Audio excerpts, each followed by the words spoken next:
Well, welcome to another episode of Out of the Blank podcast. I'm here with Jenna, but she goes by a different name. Yeah, I also go by Botanical Jay.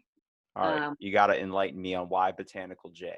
But from a person that was just meeting you like right now with no other further communication besides setting up the kind of appointment a little bit is more like botanical as in flowers. yes, botanical as in flowers and as in botany and like the science of flowers and ecology and like the little environment that they hang around. So So, why exactly flowers, botany, all these other things? Why is that such an interest? so it's a funny story actually. I wasn't always into botany. As a kid, I loved dirt, but like didn't really know anything of it. And then I had gone into actually the fashion industry, like complete opposite.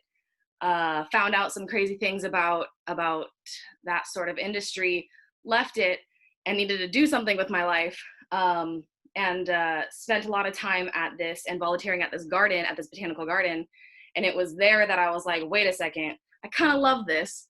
And I started studying botany. And then it just kind of clicked one day that this is my life now.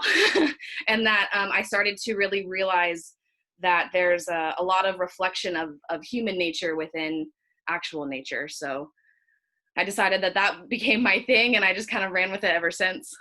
Now, when we say it kind of relates to kind of human nature, is that just because we spread everywhere? Is that what we're talking about? Is it more the fact of like there's sometimes even with like the roughest parts of nature, there's always like a rocky part to it, whether it's a hurricane or a certain day where it's a thunderstorm. We all have those moments, but then there's also a peaceful, more homegrown side of us where we seem to come kind of back to our roots a little bit. I know so many people that like started off doing something and then for 20, 30 something years ended up going a completely different direction, then coming right back to what was first imprinted to them in the beginning. And I'm like, because that's your roots, that's where you're comfortable, and that's where you always will be comfortable. Totally, I totally agree. I think you actually really just said it best. It's a little bit of both. I think, yeah, we spread out across nature, but it's exactly that. Like, we have our own reflections of like, I can be as angry as a hurricane, but I can also be as peaceful as like a babbling stream. um Seriously, like looking at nature has really actually helped me get through a lot of my own like mental challenges and some of like the things in life.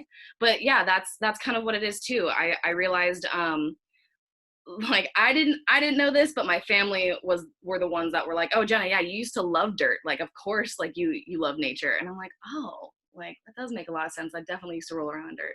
So I definitely agree with you on that one. I actually personally, I believe that all humans need to take back their roots, back to the dirt or the soil, as botanists would say. That's why you hear so many people taking drugs and going out into nature. I'm like, you really don't need to take drugs to go experience that, but it definitely helps bring you back to a sense of wholeness. I say it helps kind of strip down the fabric of reality to down what's important. But I mean, you're talking to a fellow nature boy, only on the concept of I used to go camping all the time as a kid. It was one of the most funnest things in the world. And obviously, if my dad's listening, he'll be like, yeah, but all you really cared about was the Mortal Kombat arcade machine that was at the store. It was like, yeah, but it was like there were nights. I mean, I remember being a little kid and catching lightning bugs and stuff. You don't see those anymore, at least down here. They're just completely gone. And I'm like, oh, that's right, because people kind of overgrew like a weed and they kind of took over most of nature. I mean, it really sucks. From when I was a kid, I used to skate all around town. I used to go by all these old spots at old DVD rental place, and then there would be like a mile of just nothing but trees and fields. And now when I go by, it's nothing but a Verizon Wireless, a Walmart, and it all got cut down. I'm like, damn, like there's a house that used to be on this like 50 miles of just, I mean, nothing, just straight field, nothing. It was one house on this one highway. And I was like, that sucks. His house is right on the highway. But I'm like, he's got all this wonderful field. I just went there recently. It's near my buddy's house, and he lives out in the country. It's not really the country anymore because they built nothing but homes that look exactly like the homes beside them. I mean, bam, like exactly alike. Like we got lost for like 2 hours in that neighborhood because everything looked the same. And I was like, you know what really sucks is that This is cool because we have a bunch of new houses, but it's a waste because there's nobody living in them, and we still have a homeless problem. That gets me bigger than anything. I really like that of what you're bringing up. There's two things that, especially with that homeless part, because first question, where are you based out of right now? Ocean City, Maryland. Maryland. Okay, interesting. So you're saying that you actually don't see as many lightning bugs out there? That I don't see barely any compared to what I used to see. I used to be able to catch so many of them, I could put them in a jar. And then my dad was like, "You got to poke holes in that, son." And I was like, "Oh, they got to stay alive, don't they?" And then I did that. But then, yeah, we don't see them really hardly any. I mean, maybe one or two. But I used to see 50, 60, 70 of these things in our backyard. I go to my buddy's house. I'm like, you remember lightning bugs? He goes, "Yeah, I haven't seen them in a couple of years." I'm like, "Is it the weather?"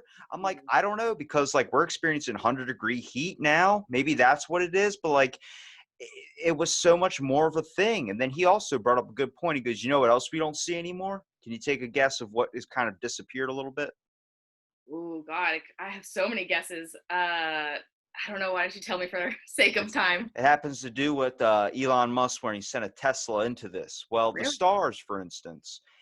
Yeah. You look up at night, there's not as many as there used to be, at least when I was a kid. And then someone brought up the point, "Oh, it's because the lights burned out. Those stars are way burned out. The light's just hitting us from million." I'm like, no, it's because our ozone layer has gotten so polluted that it's harder for us to be able to see those stars at night.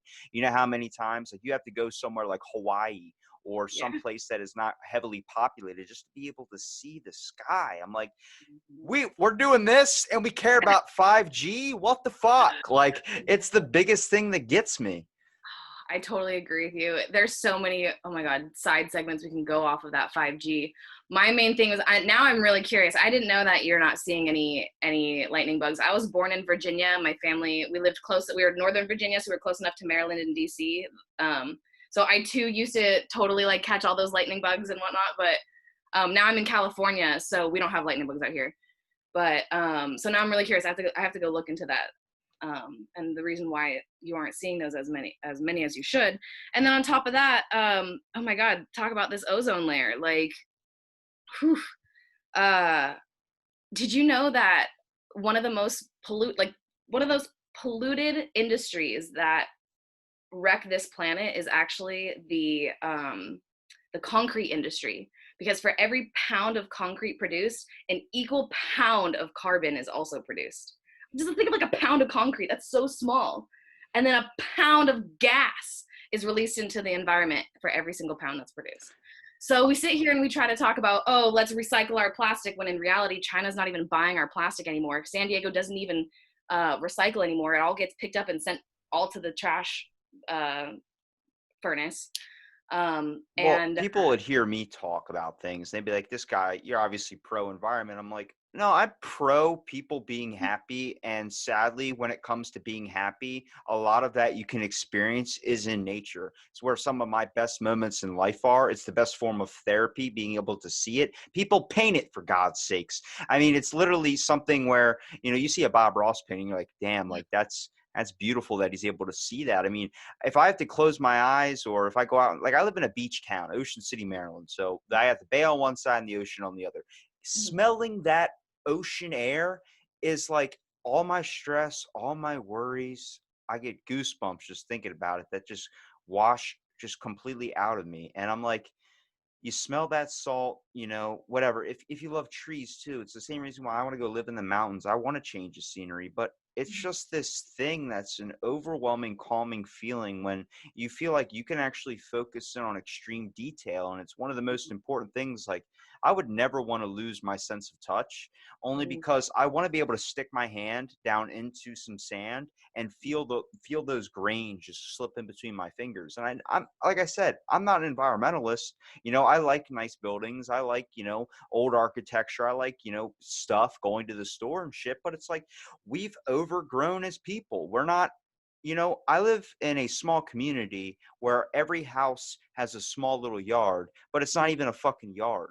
You can't do what you want with it. You can't have a bonfire pit. You can't do anything. You can't really, you can sit on your back porch and you can buy flowers from Walmart. But I'm like, no, I want to experience the wildness of it. And like my cousin took I forgot, it was like I think it was 8 tabs of Molly. And we just started building a garden in our backyard. I'm like, dude, you can't do that. He's like, why? I'm like, because that's my backyard. And that's also half of our neighbor's backyard. And he goes, I think the neighbors would love to come in too. So he made a trail from the back of our house to our neighbor's house. Then it's a giant bonfire pit in the middle. And I'm like, we don't even like those neighbors. Like those guys, those guys are like, if their grass isn't 3 inches tall, they're going to complain about it to the homeowners association. He's like, hey, yo, I'll give them some Molly and they'll calm down. I'm like, they're in their 70s. They're not doing Molly. That's hilarious. That's really funny that you say that though, because I'm also an advocate for psychedelics. I know that this is probably not the best place for my business to be speaking about that, but I'm definitely an advocate for psilocybin mushrooms, which is, I will definitely agree that psychedelics actually changed and saved my life. I definitely was not at a place where I thought life was worth living. And it wasn't until I did psychedelics that I realized that that I'm part of that nature. So that story that you're telling me is really beautiful because it was through psychedelics that your friend literally wanted to bring people together. That's what nature does, is that it literally is supposed to connect us instead of separate us. And that's what I kind of like about what you're saying about being an overgrown human race, which on top of that, a very interesting fact is the human race is actually not overpopulated. We're too congested. So that's actually one of the problems. If we were actually spread out across the globe and not in these congested cities, it's these congested cities that create such bad pollution and such bad, like, it's crazy. If we were, the amount of trash that we would have if we weren't in these congregated cities, we wouldn't have this problem. It's because we've become so self-reliant. I'm sorry, so not self-reliant, so reliant on our governmental subsidies that we no longer have the ability to be self-sustainable. And that's a huge fucking problem. That really makes sense if you think about all the lands that people have like 50, 60 acres. And I'm like, if we just evenly displaced everyone throughout the whole entire United States or even the world instead of just grouping up into major cities. But it's really weird. And it also links down into a little bit of what I would call like why everybody's kind of like copying each other in every single way and every single attitude, every single look, all these trends and stuff is because when you're surrounded around too many people, for instance, like if, during COVID, don't want to bring it on that one, but when you were locked in your home with your family, you guys got along for a week, but then after 2 weeks, someone's reaching for a butter knife. You can't really get along with your family every day without that little break in between, maybe a couple hours you can go to your room without you guys getting frustrated. It's because people need to be together as a community, but also need to have their space for some self-improvement as well. A little bit of self-care, which I'm not really pro for. I think that if the world wasn't so evil or we didn't act so mean to each other, we wouldn't need self-care. It would be a lot of us, because when people always talk about self-care, they're like, oh, I finally get a couple days off work to just relax and do nothing and work on me. And I'm like, yeah, but if you didn't work the hours you worked, and then if you also weren't in such a stressful life situation, you wouldn't need that time. You would be way more happier. But then I look at going back to the community thing, we're all in major cities is because when I say it links to kind of how we structure this copycat mentality is when you get around somebody for way too long, you guys start to become basically each other. It's like syncing up in a way, but more on the fact of like you'll start looking a little bit like that person. You'll start I started to experience it, for instance, when I worked at a hotel. I worked all around all Latinos and I worked with Black people. I started picking up on different things, like my accent. I would start to have like a bit of a I do that. Hispanic thing. And I was like, what am I doing? I don't mean to be so Yeah, I'm offensive like, I'm not towards it. trying to cultural Yeah. appropriate. But it's because your brain's trying to make you fit in by trying to give you those things because that's how you survive, is adapting to survival. And I start looking at that. I'm like, that's why there's Boston accents. There's all these other things. And after like a year, if you live in Boston, you'll end up talking with that pastrami all right. You'll start having that twang to it. And my cousin was explaining it to me because my cousin, the one that was building the backyard, for instance, he is not my actual blood. He's my long lost cousin, but me and my brother are half brothers. So he's my brother's cousin. Okay. But, family's family, depending on, the relationship. Obviously, blood, it's more than blood. Well, he came over and he lived with us for a whole year.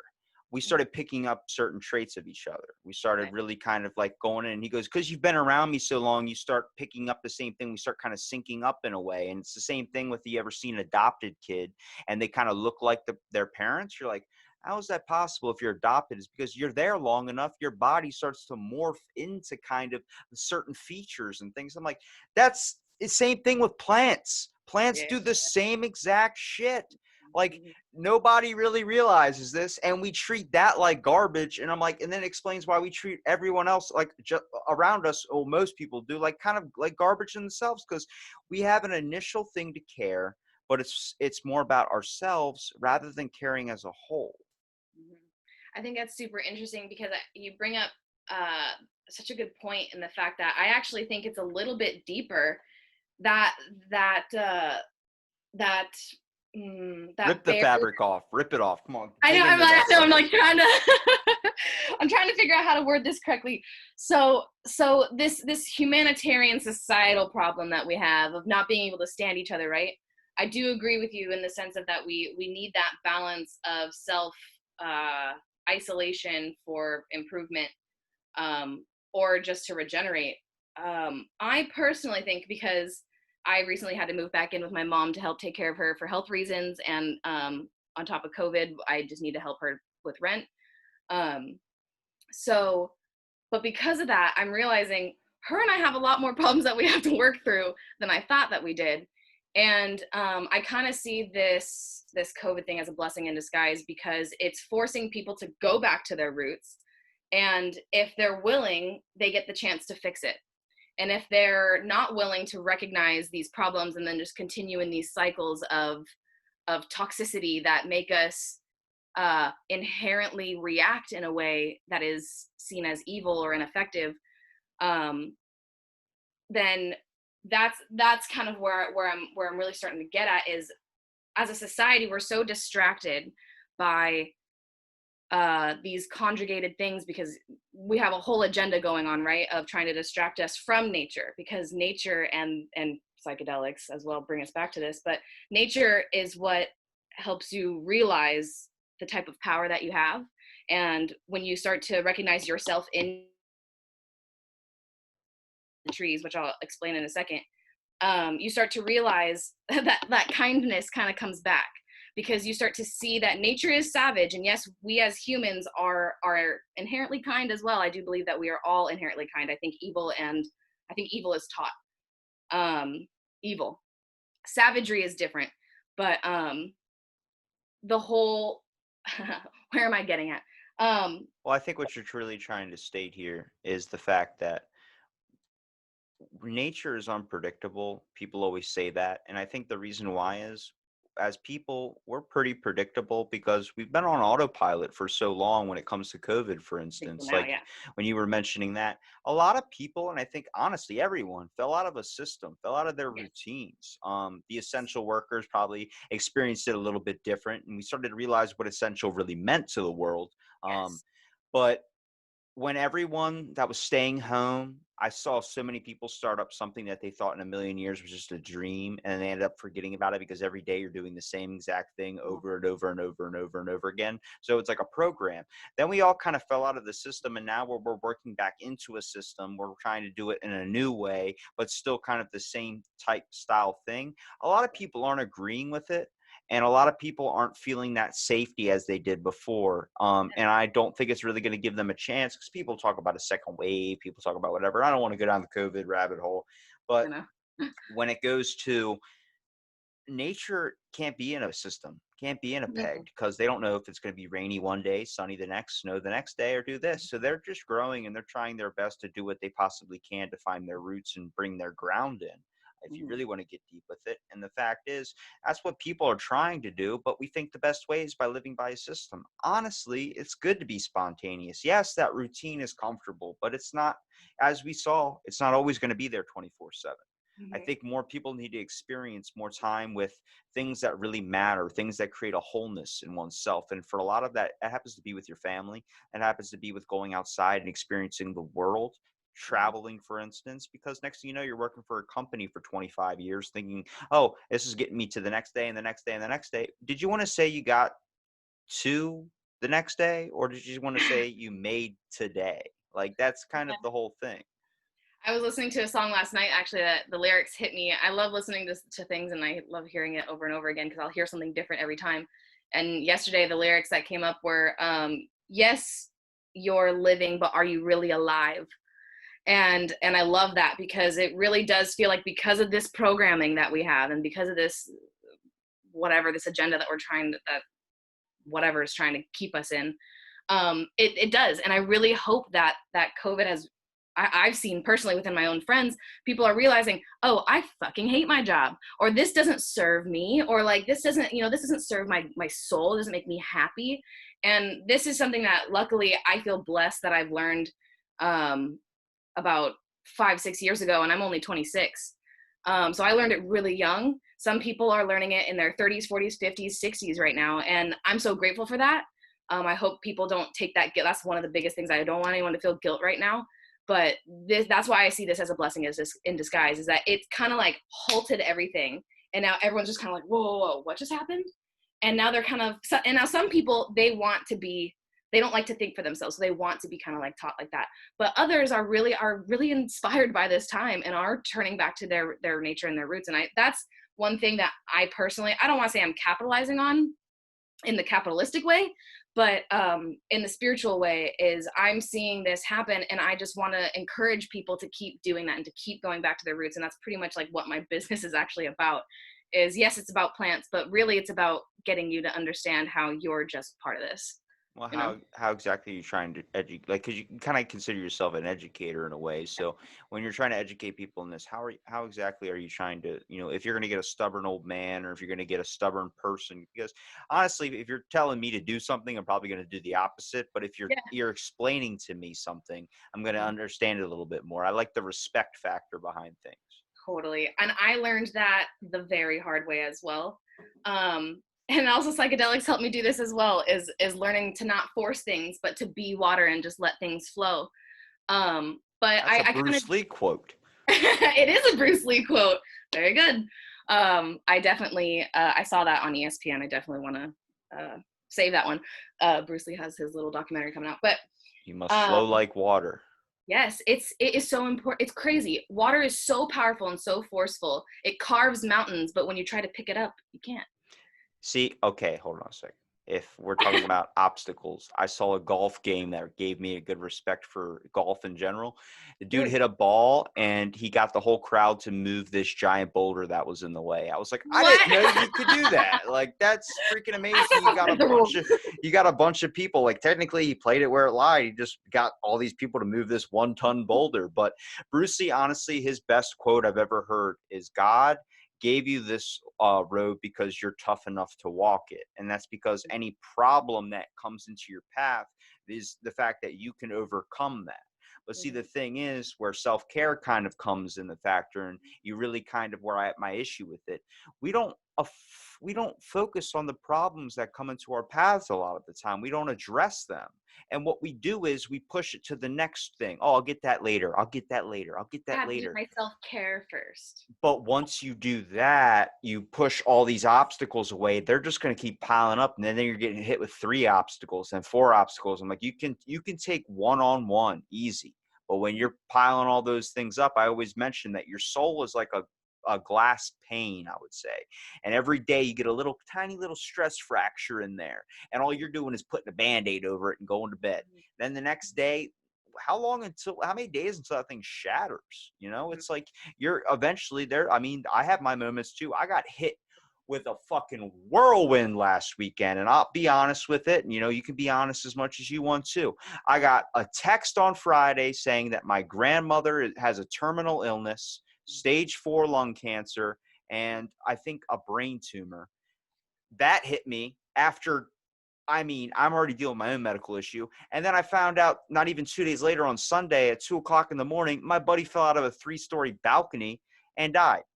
So on top of that, and then today going to a court appeal for medication that I needed, got rescheduled. So nobody told me. So I drove an hour down there and they canceled it. And now they're saying, oh, you've went through the wrong process. You actually have to start back at square one and do all this. And I'm like, hey, fucking A.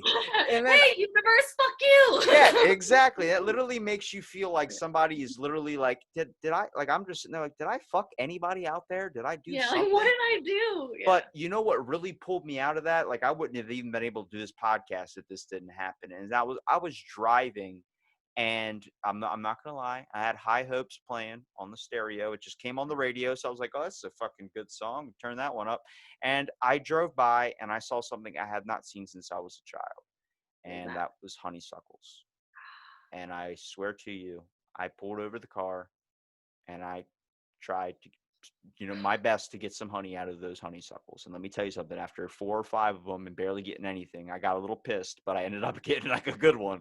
So I was like, I started to remember, because it had been so long since I was a little child where I had actually tried to, enjoy a honeysuckle. And when, after, falling back into that routine and realizing, oh, there's something here that I still remember, something that I left a long time ago, that there's some things I need to pick back up. So with all that being said, that was a very important thing I need in my life. And I think for a lot of people out there, they need to realize that there's something out there for them like that. I'm pretty sure you probably had multiple experiences where it's brought you back to a certain point. Totally. It almost brings me back every time. And I think um for one, I want to apologize for all the challenges you're going through, but I also don't necessarily like to of course I feel sympathy and empathy for you. But the way that I see it now, that when I hear these struggles, and for all the freaking struggles I've gone through, I don't even know how I'm alive today.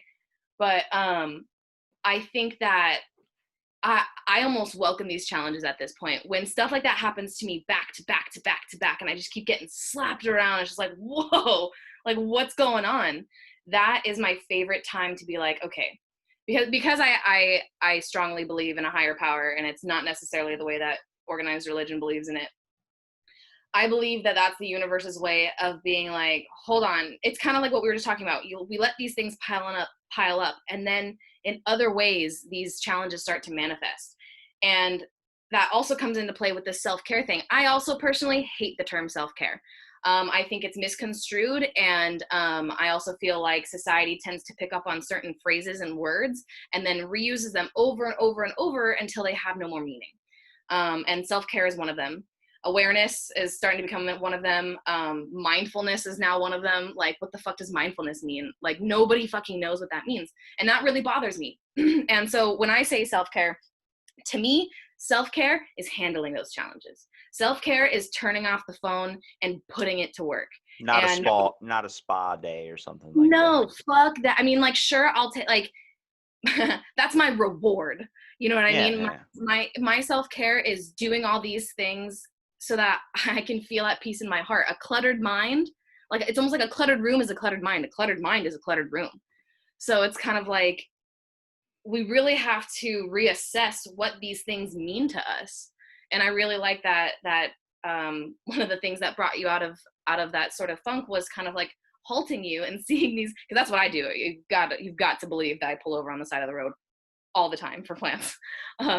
I really should get a sticker that says I break for wildflowers. That'd be a good one. I'll tell you that. Yeah, right. Put that on a t-shirt. But I think like what's interesting is like everyone's got that memory or got a form of therapy. It doesn't even have to be with nature. It can be with anything. But like for me, that was such a big thing in my life. I don't like I spent a lot of my time as a little kid with family, obviously doing camping trips and stuff. And then once I hit in my teenage years, I was a lot more by myself. My parents, were always gone working or something. So a lot of my time I just spent home, and I would just go out and skateboard. I mean, late night, 1 o'clock in the morning skating sessions, just skating through town with headphones in, listening to music, Green Day, whatever's going through my headset, whatever.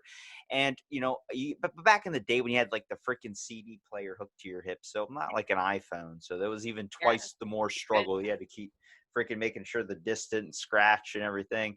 But like, I get those moments when I'm sitting out, like I live by a giant pond, every morning I go to work at like 4:30, 3:30 in the morning. So, the other day there was fog.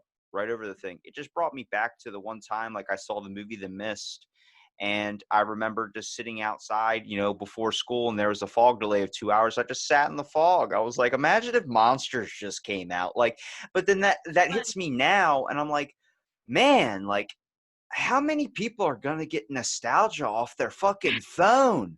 I know, That's right? what blows my mind. I'm like, when I see my cousin playing Fortnite, I'm like, dude, you Oh, don't want to get nostalgia off a screen. You want to get nostalgia outside. Like, when you see dog shit, do you not think of somebody that chasing you one with a time stick? that, yeah. Yeah, like, oh my God.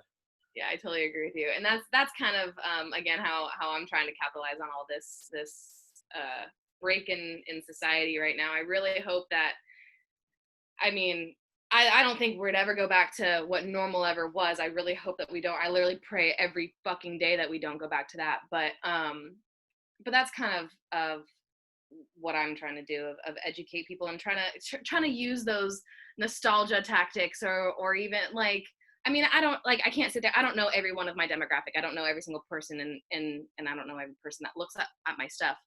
But I can only hope that the same people who are looking at my stuff are the same people who are also trying to maybe consciously or subconsciously seek that type of Here's the thing comfort. though. When you're an educator, when you're doing what you're doing with your page and everything too, the most important thing is that you do what makes you happy. You do what you do. You Yeah, be this is all you. for me.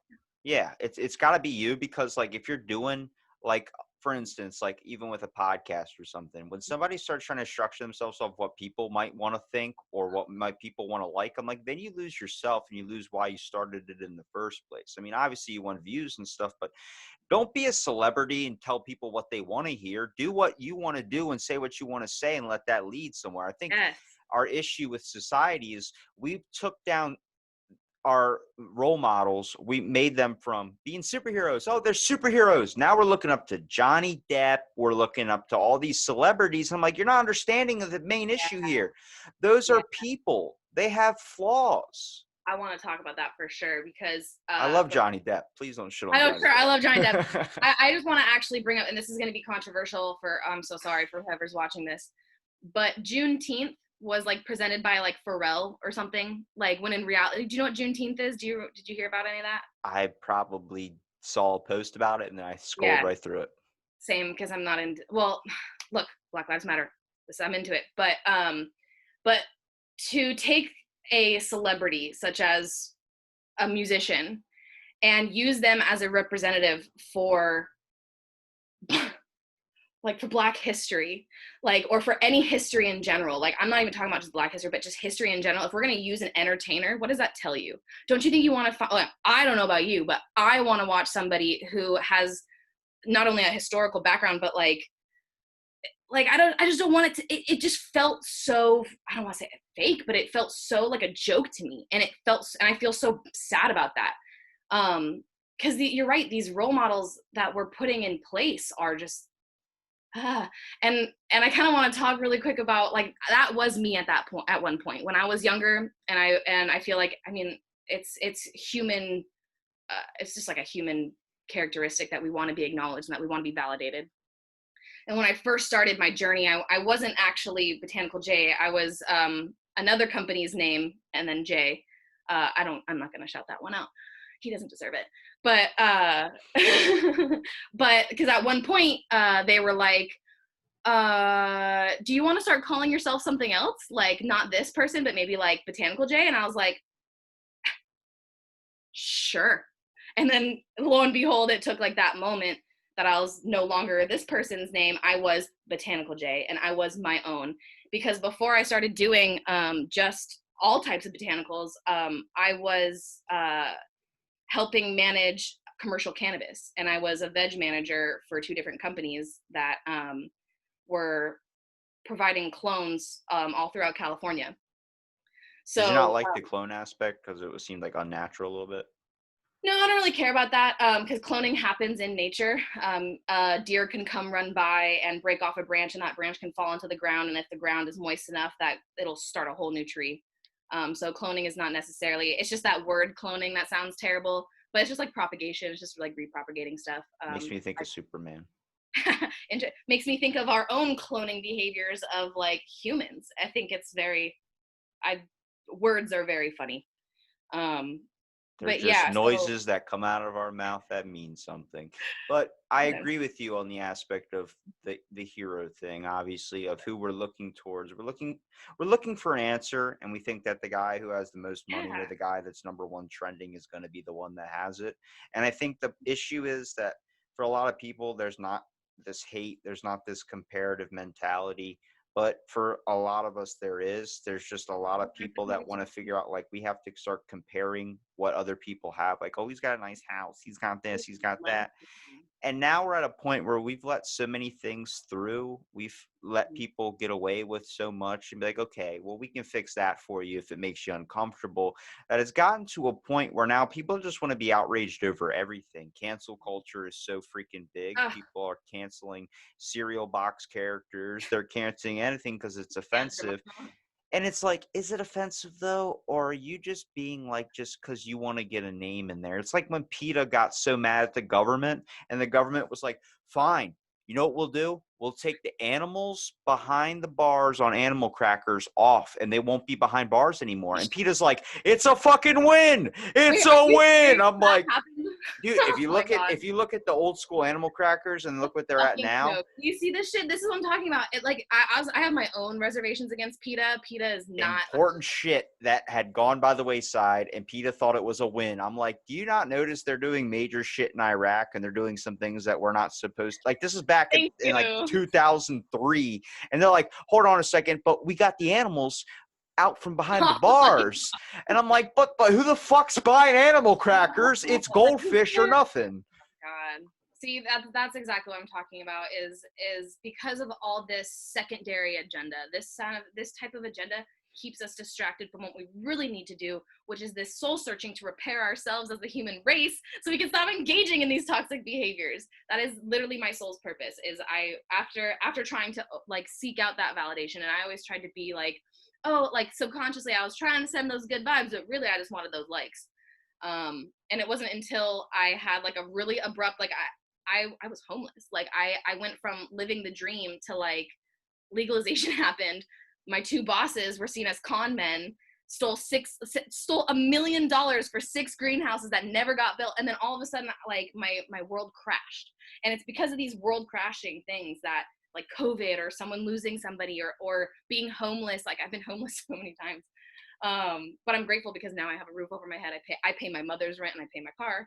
But that didn't happen until I allowed that destruction to happen so that I could rebuild. For example, there are some conifers, which are a type of tree that literally when the seed falls to the ground, it cannot germinate unless it gets hit by fire. It literally can't. It will not germinate unless it is caught on fire, and then will germinate. Like, That's what does that tell you? it's like a devil's plant or something. It sounds like it, right? But before humans even existed on this planet, there was too much oxygen, and it was called the Great Oxidation Event, where so much An oxygen ox was on the you planet. mean an oxidation period?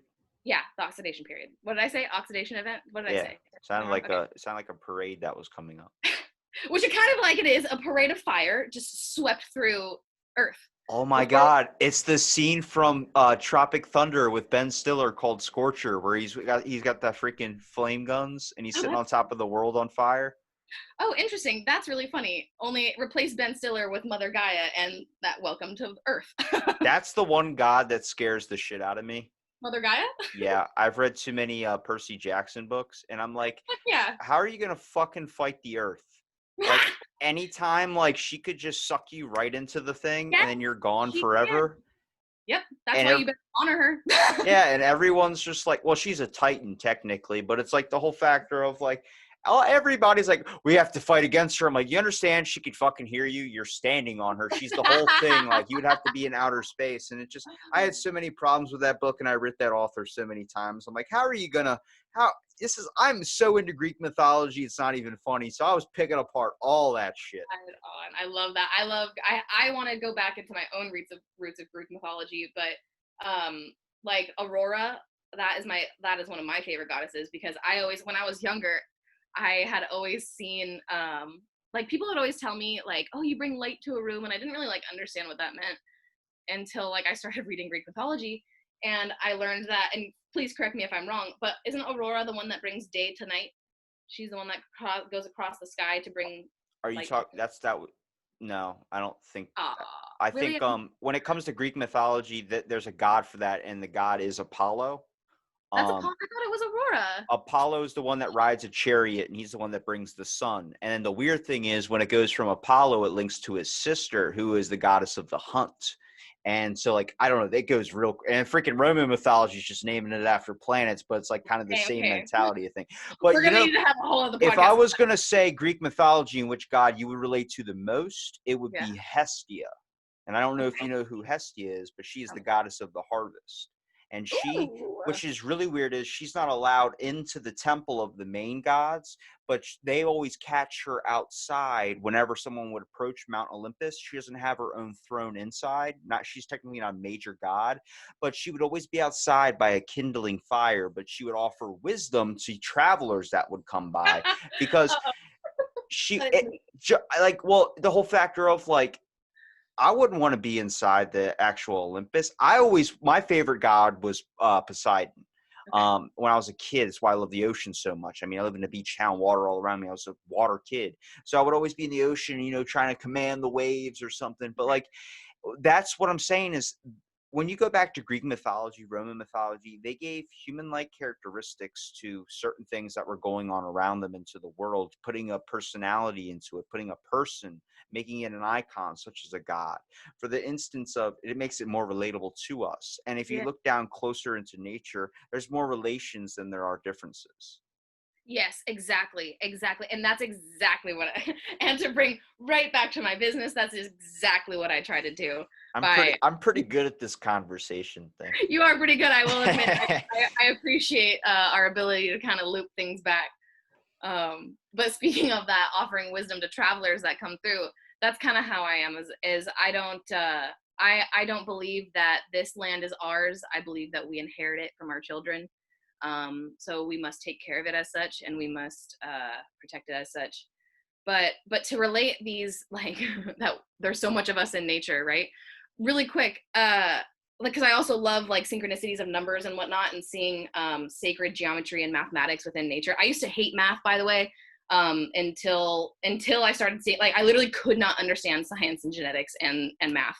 I could I understand science and genetics, but I failed algebra 1 3 times, so that was a rough one for me. Yeah, I couldn't get it for some reason. I literally remember being in 7th grade and thinking to myself, I literally remember the moment I could sit there and look at the classroom and think like, huh, that's pretty cool. Jenna, if you were smart enough, you'd probably do something in science. Like, If what? somebody told me 15 minutes past 5, I'm like, so 4:45, and my dad's like, no, not Yeah, even I used to do fucking that too. close. That's so funny. That's different. That's like that. Yeah, that's like phrasing and whatnot. But within nature, you see a lot of these synchronicities. Sunflowers have 21 spirals going one way and 34 going the other way. And so you see these types of like special number patterns that you'd never, yeah, right? I'll send you a post on it.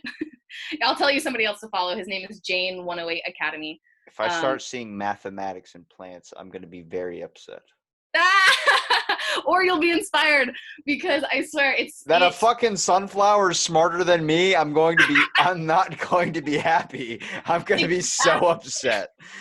I know, see, because that's the ego, that I swear that when I like, nothing can humble me like a plant can. When you look at a plant growing through a crack in a piece of concrete, how the hell is that thing living? It is That's determined to live. that's literally the phrase I always say when it comes to people. Like, we're all just trying to crawl through that concrete. We're all trying to break through this freaking layer that gets put on us. I mean, it's instilled from you as a kid that you're going to aspire to be an astronaut. And next thing you know, you're not a fucking astronaut. You're working And for then you're disappointed in UPS. yourself, and then Yeah. And then it leads into down this whole road of just trying to do enough to survive. I'm like, is that what you want to say when you're on your deathbed? My grandfather, he's given me so much advice. He goes, do you want to say you made it through life, or do you want to say you had a life? And I was like, honestly, I just want to make sure I can make somebody proud. And he goes, well, you know what? You being born made me proud. And I'm like, then fuck it. I can do whatever I want now, right? And he goes, no, still get a good job so you're not struggling the rest of your life. And I'm like, but it's different from when you were a kid, you know? Like he grew up, like had to leave the army at the age of 20 something because his dad died and he had to go home and take care of the rest of his family. He was forced to grow up. He didn't get his fun teenage party years. He had to go right to work, start building up, helping his family, doing all these things. So when I see him now hanging with like my little nephew or something, he's a child. He's straight up coloring books, everything, you know, Yes. making Daffy Duck noises and having the time of his life. I'm like, dude, because you didn't have that. You didn't have time to chill out and, you know, have fun with your kids. You had to stay working 24/7. And now you get to treat the grandkids and the great grandkids like that. And I'm like, man, why does it have to be when we get to be safe as in our retirement? This isn't the society for that anymore. So many people that are starting their own businesses at such a young age are being gamers and making millions of dollars doing that. Like we've adopted into a new society where you could start your own business doing whatever and you could thrive in it if you There's did a it right. business for everything. Yeah, it's Yeah. true.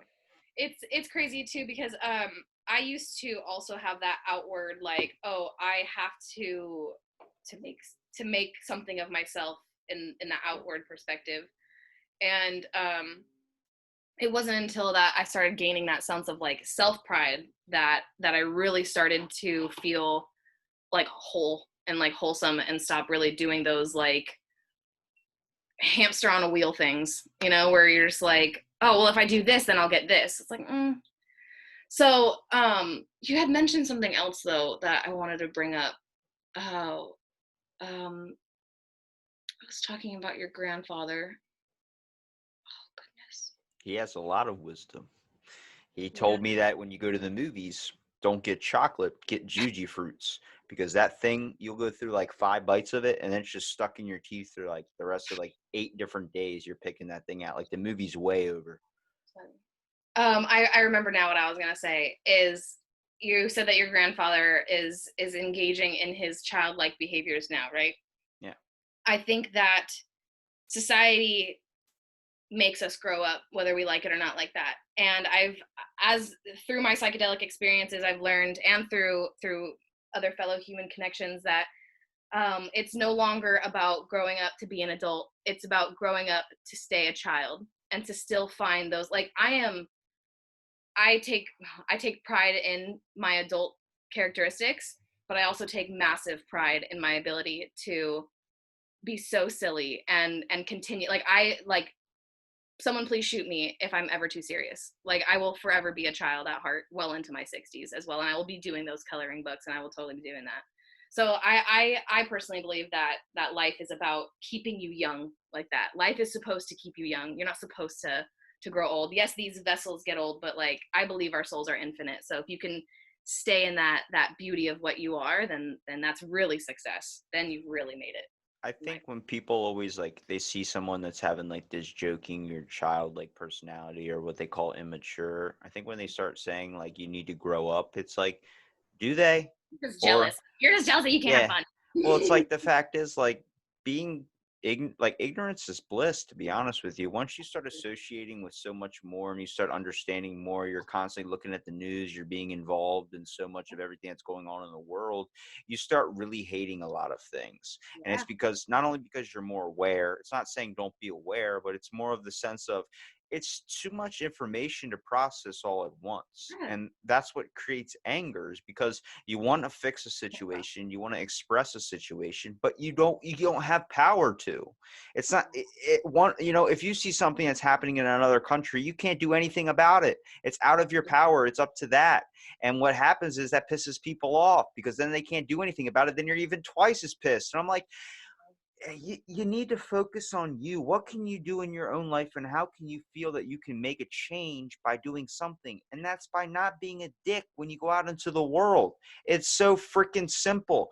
When I get angry, I keep myself away from people because I know I'm not going to be a Same. pleasurable person to Oh talk God. to. I know. I'm like, I need to stay in my little cave if I'm having like if I'm in my down days. I don't like, and my friends know, because it'll be like a few days that will have to come out of a funk, and my friends will message me. They're like, hey, I haven't heard from you. Are you okay? Like, they know, and I'm just like, yeah, I'm sorry. I'm just like really angry, and when I'm in an angry spot, I can't see clearly, and then I start projecting my anger on other people. And I'm, for like the fourth time, I'm going to bring this right back to my business, because that's exactly what I try to do is, and I also believe, Psychedelics? yes, I do try to do it. No, I'm just kidding. I do believe that agenda on trying to distract people on their inability to control what's happening, I try to use my business and pull it all back and say, okay, yeah, I know what we can't do anything right now. I know that you and I can't sit here and change the carbons that are being produced by the concrete industry. I can't do anything about that. I've tried to run and do a lot of actually hemp and cannabis advocacy, but I look like this and I talk like this, and people don't want to listen to this. People want to be entertained by this. They don't want to be educated necessarily by this. It's So because when we consider education, it's got to be with a lab coat, or it's got to be with something like that instead of, and it's also a factor of the word millennial has literally no. thrown the biggest Mike Tyson uppercut at somebody, because That's funny. I like millennials. I do think there's an issue, but I think it's more the fact that, like, we just it's a fact of caring way too much and trying to make up for what everyone has told us that has been the older generation's fault. Yeah, caring about the It's wrong things. Yeah, it's not millennials' fault. It's just they're trying to do their best to make sure that they can, turn a new leaf, do this thing, try as much, because they're more in touch with their emotions, to be honest with you. Yeah, That's having a sense of empathy, which I think is definitely needed. we're definitely blessed to be that generation that instills the other. And I don't know if you have enough exposure to the to the generation below us, but that generation's like, I don't want to say that they're crazy, but hopefully, like, one of my goals is to help inspire, and like us as millennials have to kind of guide this next generation, because they can either go towards a lot of the ineffective behaviors like Fortnite, or they could use those skills and our magic things in our hands to really do something about it. And that's, again, why what I try to do with my business is I try to take something simple and let people feel like they have control over themselves, because it's like almost like having a pet. And instead of, some people don't want a pet, but they want the challenge of growing something. And so many people try to tell me all the time, oh, I don't have a green thumb, I have a black thumb. You know what I say to that? You're just not paying attention enough. What's And the that says a lot about our behaviors, is if we can't pay attention enough to ourselves, how can we pay attention to anything else? what's the easiest way you try and show that with your business, for instance? Like, are you posting pictures and trying to show people, like, here's a way that you can really kind of find the bright side of life, I would say? Yeah, I do it in a few ways. I tell people, or I inspire people to plant a sunflower.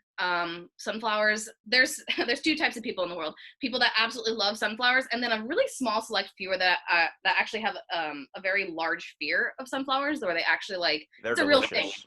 They're delicious. I do agree, but I don't know if people have seen it in a dream. I've heard multiple times that people are literally terrified of sunflowers because of the black middle and the face, like the sunflower's face, and they like see a face and they think it's going to eat them. I've heard that from multiple people that don't even know each other. It's so weird. But I try to those people aside, I also carry other pollinator seeds, but I try to engage the people, because right now bees are a fucking trend, which is cute and all, but I would love it if people really understood what it's like. You kind of see what I mean by this agenda, where something gets popular and then it becomes like blurred, and then you don't really know what you're really doing about it. So pollinators, we can thank pollinators for every third bite of food that we eat. And what that means is bees, we are so reliant on pollinators, not just honeybees. And that's why I'm not just a honeybee educator, I'm a pollinator educator, and our partnership with those pollinators. And those pollinators are crucial to fabric, cosmetics, food, fiber, oil. I mean, like, it's crazy what we need. So when you tell me that you have less lightning bugs out in the east, I'm concerned about your ecology because that means that less things are going to be regenerating, and then we're going to be coming to this desolate land where nothing's working because we have no more flowers. So the way that we can control that, or at least feel like we're participating, is by planting for our pollinators. And that's why I say you don't really need to feel like you need to keep bees to help restore this population. You don't even need to follow pollinators like I do. All I need you to do is just plant a sunflower, plant a seed. Just start with one seed. And I actually went over to my friend's house yesterday, and she showed me her sunflowers, which are that she grew that were mine. And she was so amazed by how big this sunflower can be and how many seeds come off of it from just one tiny little seed. And that's what I was trying to explain. I was like, that's exactly what I'm trying to get at, is your tiny little action, when planted with love and kindness and watered with attention and integrity, you can create a whole field of dreams and a whole field of change. I know it sounds so small, but that's exactly what we're doing. You're telling me that I can have a baseball field in my backyard, like Field of Dreams, if I plant enough sunflowers? Absolutely. Absolutely. I can meet Babe Ruth. If you take enough psychedelics. But like, if honestly, if you really look at it, like there's those little flowers I used to blow on as a little kid, the ones that you would blow and all the little flakes would fly off. Yep. Those would fly everywhere. Yep. That's and those are those are considered a weed though, but they're beautiful and they honestly taste okay. Yeah, they taste okay. Yes, and you know what? What's even cooler about those? They're good for you. Dandelion root helps the digestive system. So there's a lot of people, there's a bunch of hippie nerds out there, I'm included, I will admit. There's a place by my house called Cold Press Juicery where they take dandelion roots and cold press them, and they put it into like a shot. And whenever my stomach is like really upset, or I've been eating a lot of shit food, or like I just really need to clean out my blood and my organs, I'll go drink some dandelion root and some ginger and some turmeric and feel so much better than just having a Tums, you know? Telling you, there's a lot of natural stuff that's coming back. I think a lot of people are looking towards the natural remedies for things, and it's a world that's got some change definitely ahead of it. And I think when we were talking about before, kind of like stripping down the layers of yourself a little bit, but it's more like as a society, we're ripping apart the structure we have because it was built on a really shitty foundation. And I think it's time to rebuild on something a little bit stronger and a little bit more, I would say, when I mean potent, on the factor of it needs to go back to some roots, not organic roots, but it needs to go back onto some actual homegrown roots, just like each and every one of us can really find a sense of ourselves in by going back to our homegrown roots. I totally agree with you. Yeah, I think something that you actually also just mentioned, which was one of the things that inspired me, that cannabis actually taught me. And I swear I have my plant downstairs, and I look at it and it tells me things by looking at its structure.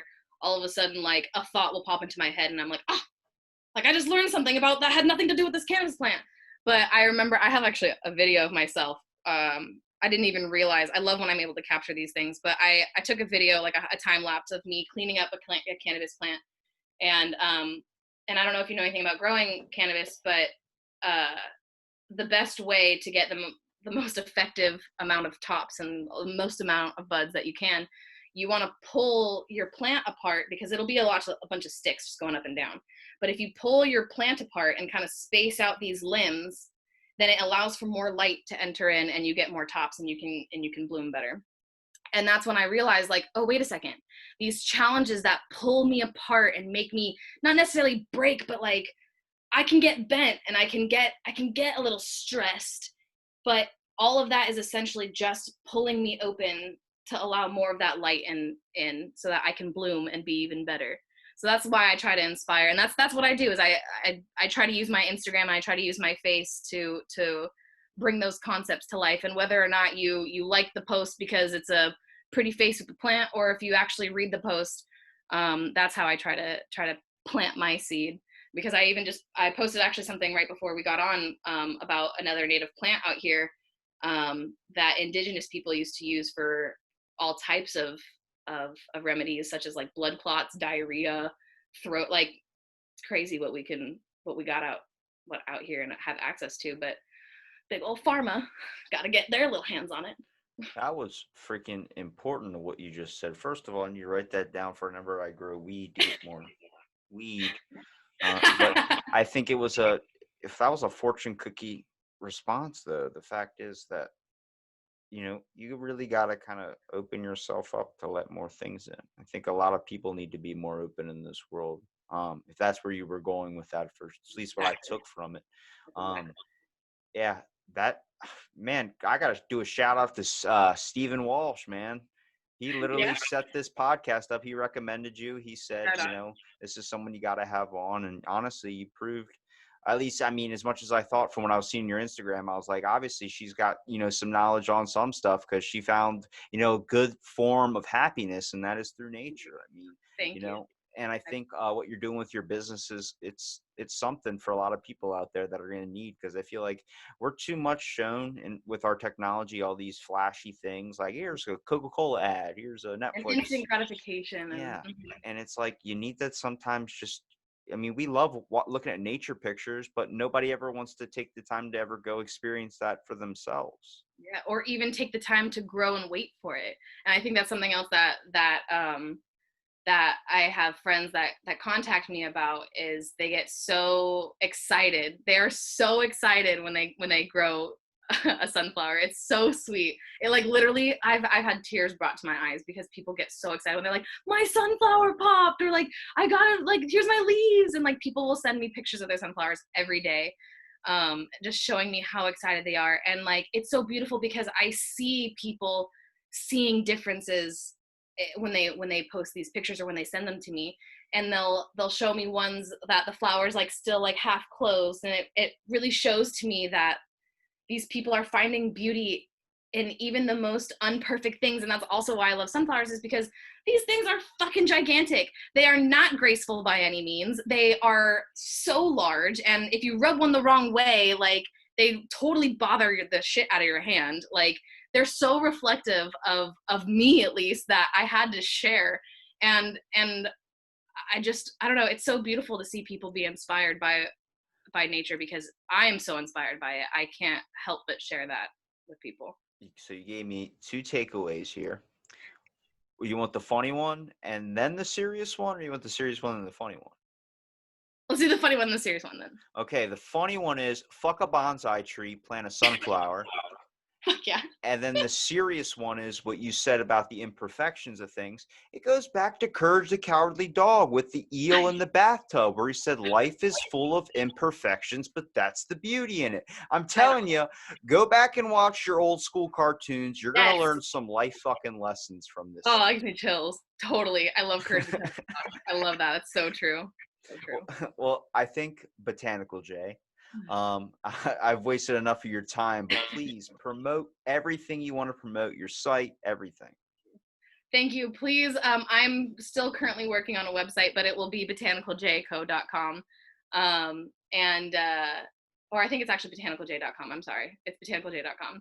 And please follow me at botanicaljay.co on Instagram. And I want to definitely give a shout out to you said his name was Stephen Walsh. Stephen Walsh, he's known as Licky's or Little Licky's Honey. Little Licky's Honey. Yeah, definitely want to give him a shout out as well. And I will absolutely be shouting you out on my page as well. This was absolutely a pleasure.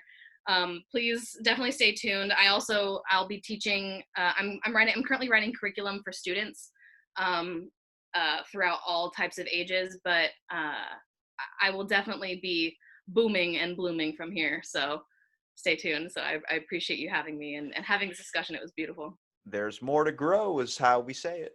There is more to grow. That's so true.